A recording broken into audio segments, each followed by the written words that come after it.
वालेकुम जी। जी, सबसे पहले आप जो नए हैं मेरे चैनल पे, वो चैनल को सब्सक्राइब और लाइक कर दें। और 2 बातें आपको बतानी हैं, एक शहबाज शरीफ के हवाले से और एक डीजीआईएसपीआर के हवाले।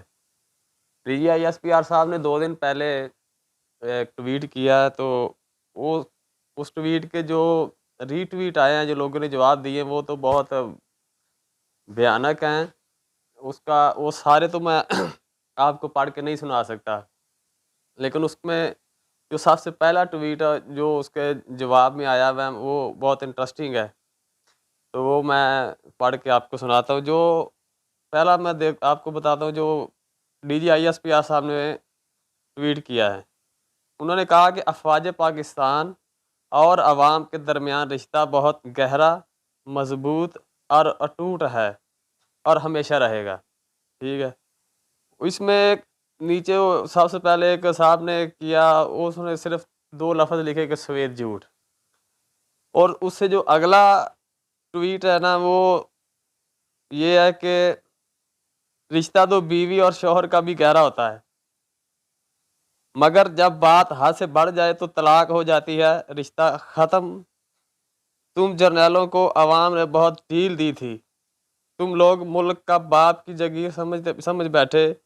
करप्शन तो मामूली बात, अवाम को बेचने लग गए। डॉलरों के लिए हमें और फौजियों से प्यार है, जो सरहद सँभालते चोर जर्नैलों से नहीं।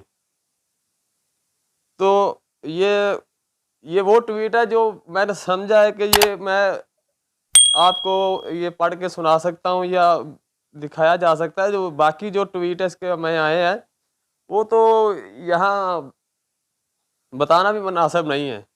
तो वो तो आप डीजीआईएसपीआर साहब की टाइमलाइन पे जाके आप देख सकते हैं कि कैसे-कैसे लोगों ने जवाब दिए हैं नीचे। लेकिन पता नहीं मसला क्या है, इनको समझ क्यों नहीं आ रही कि देखें, मैंने पहले भी एक बार कहा था कि 9 अप्रैल की रात से पहले ये सब ऐसा कुछ नहीं था। डीजीआईएसपीआर साहब का जो ट्विटर टाइमलाइन है, वो 9 अप्रैल 2022 से पहले देखें, जब कोई वो ट्वीट करते थे तो लोग उसको कैसा रिस्पॉन्स करते थे। और उसके बाद इन्होंने एक तो ट्वीट कम करने शुरू कर दिए, पहली बात तो ये भी है।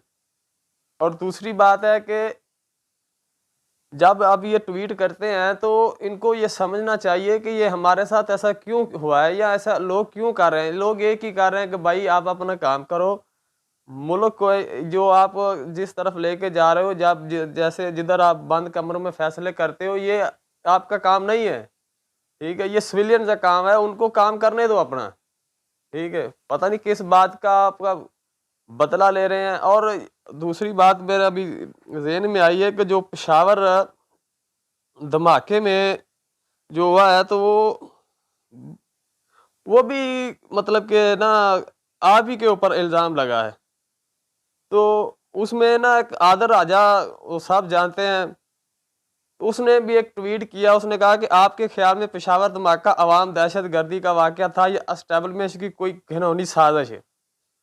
तो उसमें वो उसने सर्वे कराया, तो सर्वे में 1,08,268 जो वोट पड़े हैं ना, उसमें 88% जो लोगों ने 87% जो 87% जो वोट डाला है, तो वो एस्टेब्लिशमेंट की साज़िश लोगों ने करार दिया है। तो भाई ये समझो, ये समझने की आपको ज़रूरत है, ठीक है ना?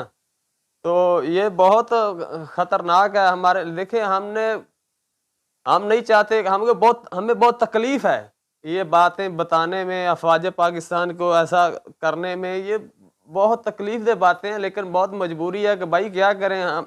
अब मुल्क और हम इस काबिल नहीं रहे कि आपका दफ़ा करते रहे। हमने बहुत आपका दफ़ा किया और इससे ज़्यादा हम नहीं कर सकते। आपको भी कुछ करना पड़ेगा, आपको भी नीचे आना पड़ेगा और अवाम की बात सुननी पड़ेगी। अगर आप अपना जो फैसला मसलत हमारे ऊपर करने की कोशिश बार-बार करेंगे, जी हमने रजीम चेंज ऑपरेशन कर दिया है, हमने जो हुकूमत दे दिया है, अवाम को इसको पीछे चलना पड़ेगा। वो चाहे वो भेड़-बकरियों की तरह वो उनको कैसे भी चलाएँ, ये हमारे ऊपर मसलत किए 10 माह पहले, तो इन्होंने अवाम का क्या हाल कर दिया है।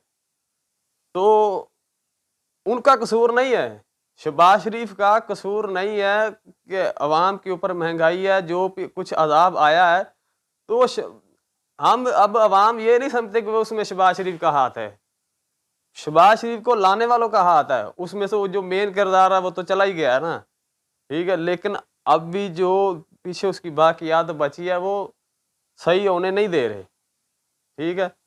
तो इधर हमने ओवरसीज जो दूसरे मुल्कों में साथ इंडियन या दूसरे मुल्कों में उससे बात पूछते तो आर्मी के लिए हमने उनके साथ लड़ पड़ते थे, यहाँ तक कि कई बार नौकरी से 2-2 4-4 दिन सस्पेंड भी हुए हैं, ठीक है। लड़ाई की वजह से हम नहीं बात सुनते थे, भाई आप कौन होते हैं हमारी आर्मी के बारे में ऐसा बात करें।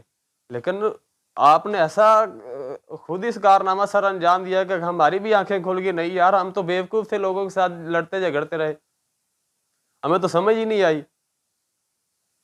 तो ये बात है कि बराए मेहरबानी अभी भी जो कुछ बिगड़ा जो हो गया तो हो गया, अभी आपने लिए या हमारे लिए कोई ये नई बात नहीं है। हमें ये सब कुछ छोड़ के मुल्क के लिए आगे चलना पड़ेगा। जो मुल्क IMF आगे बैठा है, उसने कह दिया कि अगर जैसे श्रीलंका को कहा है कि 50% या कुछ फौज आप कम कर दें या न्यूक्लियर हमको दे दें या दूसरा मुल्क आपसे ले रहा है उसको पैसे दे देते, तो फिर हम क्या करेंगे, किधर जाएंगे, किसको पूछेंगे। फिर वो इल्ज़ाम जो अभी जो भी कुछ हो रहा है इमरान खान 10 महीने से आप हैं, जब वो था तो भाई ये चीज़ें सस्ती थी, वो सस्ती दे रहा था, आप महंगी करके वो इल्ज़ाम लगा रहे हैं कि या तो आप लोगों ने सस्ती करके कम चीज़ें सब्सिडी दे के कुछ चीज़ें कम करके कुछ कहें कि यार पीछे देखो इमरान खान तो कितनी महंगाई करके गया था, वो लोगों को सस्ती चीज़ें दे रहा था, तुम लोगों ने आके महंगी की, फिर ऊपर से इल्ज़ाम लगा रहे हो कि यार वो चीज़ें महंगी करके गया और ऐसे करके गया। भाई अकल करो, आवाम को कोई घास चारा नहीं खाती। जो है जैसे आप कहेंगे आप बोलते चले जाएंगे और करते चले जाएंगे, लोग मानते चले जाएंगे, वैसा नहीं होगा। और ना हम लोग ऐसा वो सोचते हैं, आप लोग जैसा सोचते हो उसको आप बदलो, तो ये हमारे लिए अच्छा है, और आपके भी लिए अच्छा है और हमारे मुल्क के लिए उससे ज़्यादा अच्छा है। तो मेहरबानी, शुक्रिया।